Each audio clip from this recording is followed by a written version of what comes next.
let me take you by the hand and lead you through the streets of London.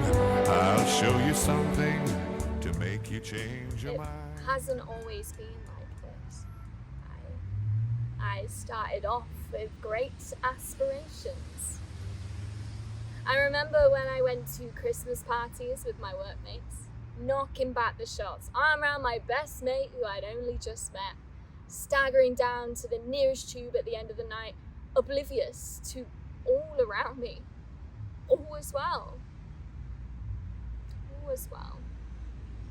Of course, that's before you're presented with your responsibilities. Life's a pack of cards. They don't all come at once, mind. They creep up on you, one by one. Don't get me wrong, it's great at first. Independence, bring them on, I can handle them. My first responsibility was my car, a purple Honda Jazz. The insurance cost more than she did, mind, but I was free. No more begging for lifts, no more hanging around for cabs. I could go where I wanted, when I wanted. But with great power comes great responsibility. Voltaire said that. Or it could have been Spider-Man. Anyway, his name was Craig. My friend Bella said he only fancied me because of my car. Mind you, I only really fancied him because he had a flat in Clapham, to be fair, right next to the tube. He had a good job too, an accountant. Not certified or chartered, as he always insisted on saying. Anyway, still earning a lot more than me. I was working for Keypromenus, a large French bank in the city. Nothing special, just a support colleague on the IT help desk, but another responsibility. Well, I just had to make sure I showed up on time, really. That was a challenge in itself. Being with Craig, it was a laugh. But that's all it was, really. A laugh. He was never going to be husband material. In fact, I never really fancied him. It was just easier than living at home. And we loved to party. Boy, did we love to party. Things were great. Not a care in the world. I had a job, a home, well, sort of. Craig even had a car for a while, until he wrapped around a lamppost on the Hammersmith flyover. Then I got up with Duff. Don't know how. Don't even know if it was Craig's, to be honest. Some of those parties were quite wild. So, on the 3rd of September 2018, Molly Olivia Turner was presented to the world. Mind you, she knew what this world was like. She would have stayed where she was. She used to... Oi! Leave my stuff alone! Yeah, but you need an address to get a job at McDonald's? Tosser. God, they really don't get it. You know? I hear that crap at least 5 times a day. Why don't you do this? Why don't you do that? Well, why don't you just fuck off? Of course, it's simple when things are running smoothly. Hunky-dory, lovely jubbly, swimmingly. Not so easy when things start to crumble, though. I mean, try walking in my shoes for a week, then see how quick your smug swagger drains away. Molly was great. She had a lovely smile and the cutest laugh you could ever imagine.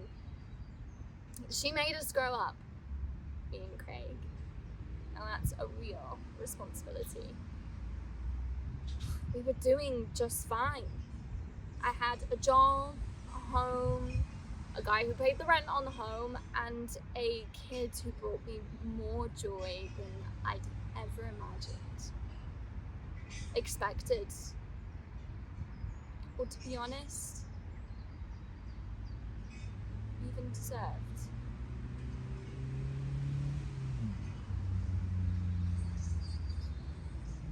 Then she got a rash. I know, all kids get rashes at some time or another, right? But this was one that gave the wrong result with the glass tumbler test. Meningitis. When the doctor told me, I googled it on NHS Direct. Hang on, I've got it here.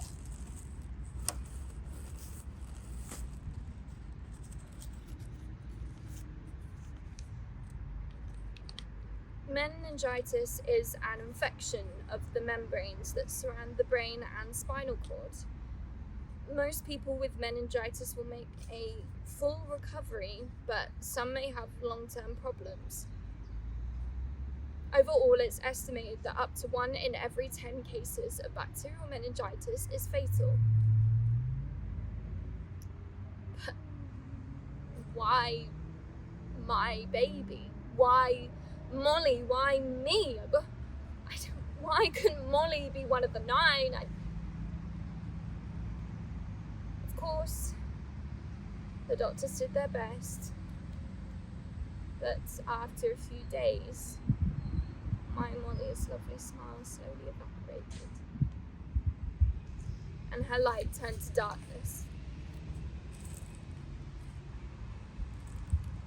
Yeah, mate, I could get off my arse and earn some money if someone gave me a job. I know someone could trip over me and have an accident. Well, I'm sorry if I'm an eyesore. I'll book into the Ritz tomorrow if you like. For a couple of weeks, we dealt with it okay. Organising the funeral wasn't easy, but at least it took our mind off things. Craig was great. For once in his life, he took charge of things.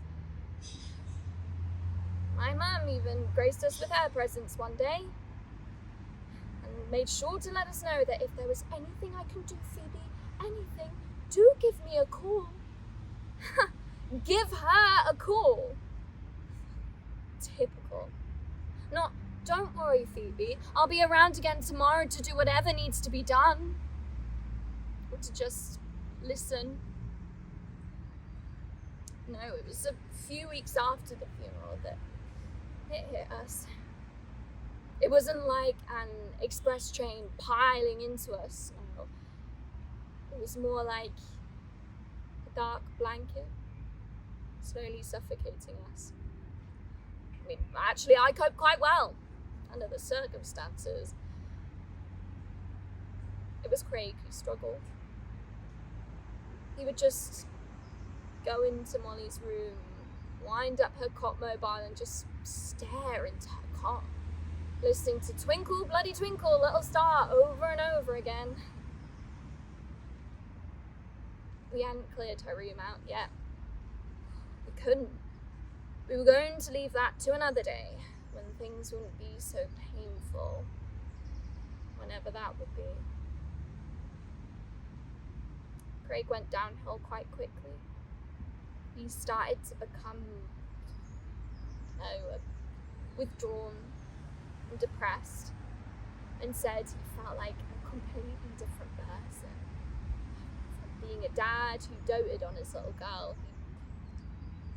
he started to become irritable and wanting to spend less and less time with me, and with anyone else for that matter.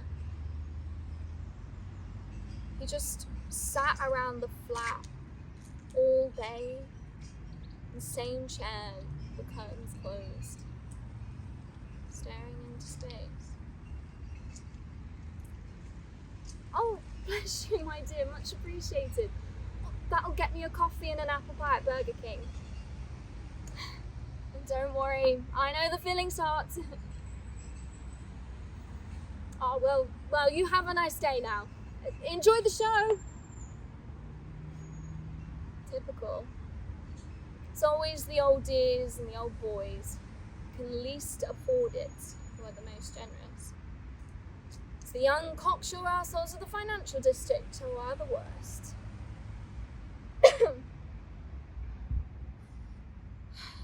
course, I knew how Craig felt. But one of us had to keep going. I went back to work a few days after the funeral, but Craig couldn't. As his depression got worse, he started to lose his confidence. And because he couldn't face work, it made him feel worse. He got into this sort of a downward spiral, worrying about not being able to work, but doing nothing to get himself back to work. I suppose it became, I don't know, a kind of self-fulfilling prophecy.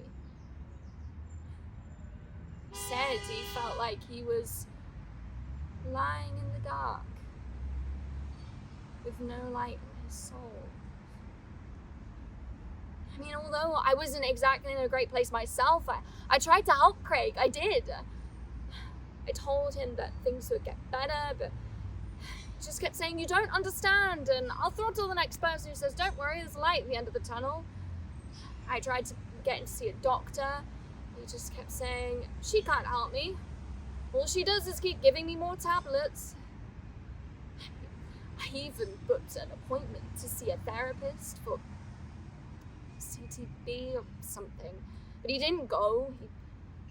He just kept crying and saying, "What's the point, Phoebes?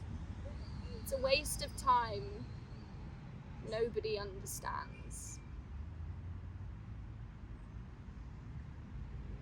Then, one afternoon,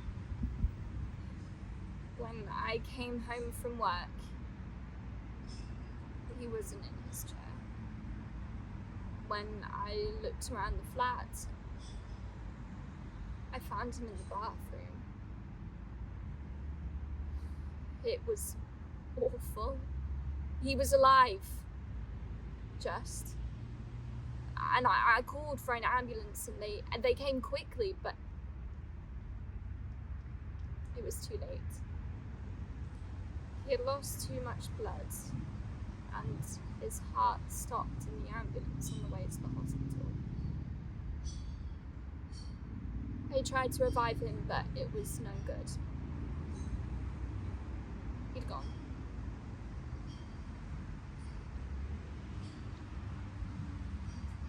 Well, at least I knew how to arrange a funeral.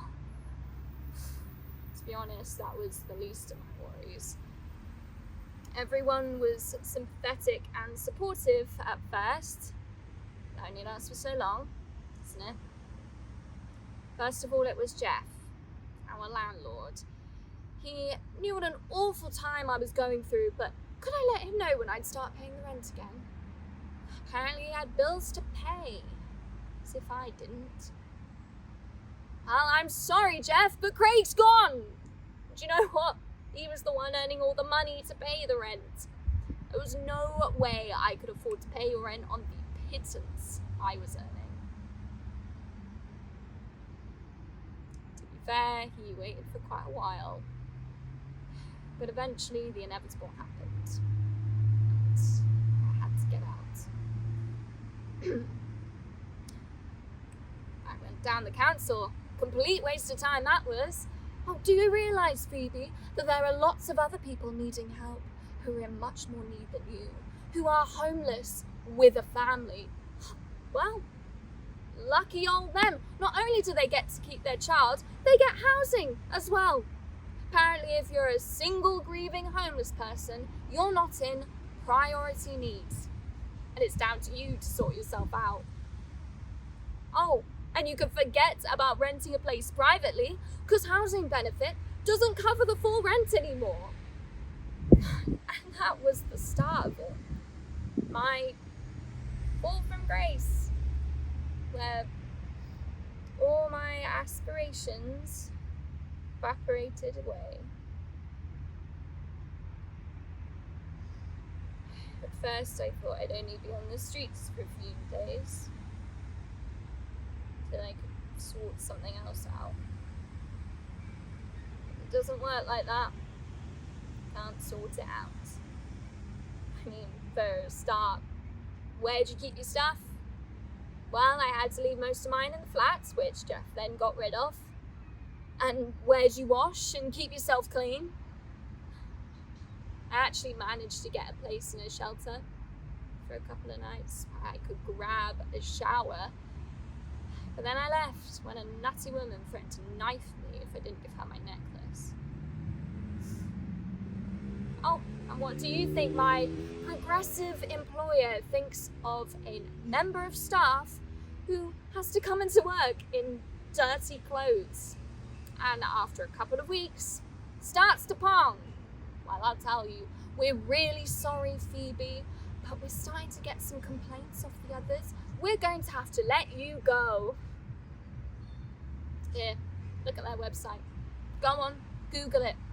At Keep On the News, we don't just see you as an employee. We see you as someone who runs our business, someone who defines our success. Unless you haven't got anywhere to live. With, of course. So there you have it. After having everything I ever really wanted, a home, kid, partner, and a job, to ending up here with nothing except my sanity. I'm not even sure that's gonna last for much longer. A diamond in a sack full of coal. That's what my mate Eggy calls me. Well, I say mate. He's the guy I walk down to the arch with to grab a hot drink and a sandwich from the do-gooders at 7 o'clock every night. You know, when we're standing in line, it reminds me of Molly. And she was waiting for me to get her rusk out of the cupboard. We even drool as much as she did as well. Or we also make as much mess when we go for a grab too.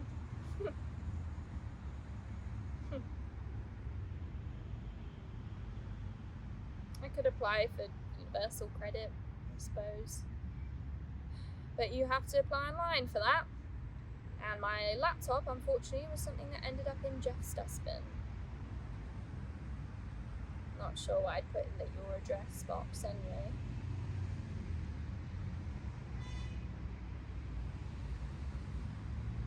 It's frightening, you know. It is.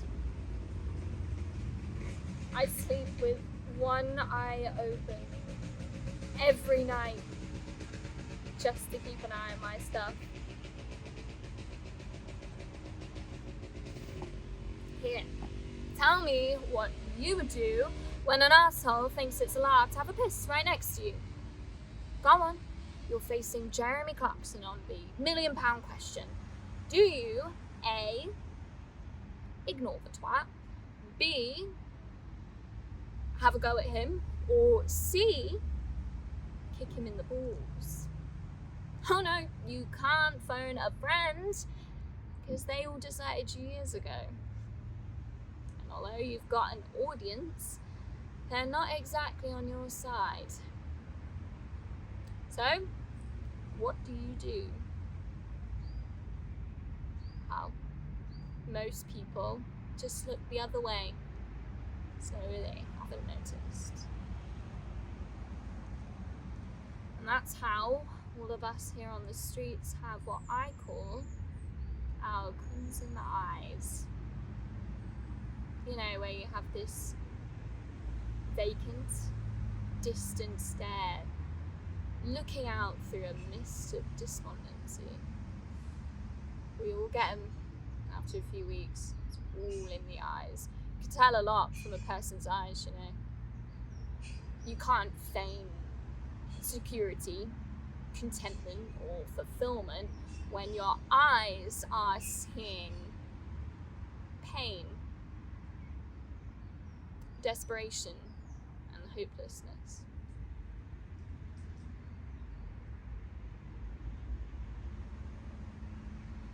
Over the past year, I've now become the one who's been lying in the dark, no light in her soul.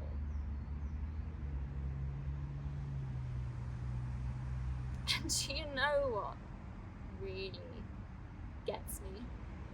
It's that everyone else seems to care more about the kids who live a nice, comfortable life with mum and dad not being able to get on the housing ladder than all of us here on these streets with nothing. Everyone's just 6 missed paychecks away from homelessness. That's what they say, you know. Nobody really believes it. Homelessness is what happens to other people, right? The nutter down the street with a drug problem, the son of the bloke down the pub who's been in trouble with the police, but not me. Not me.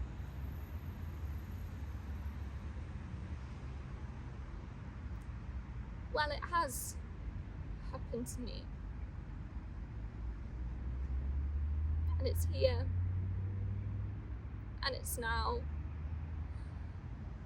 And it's shit.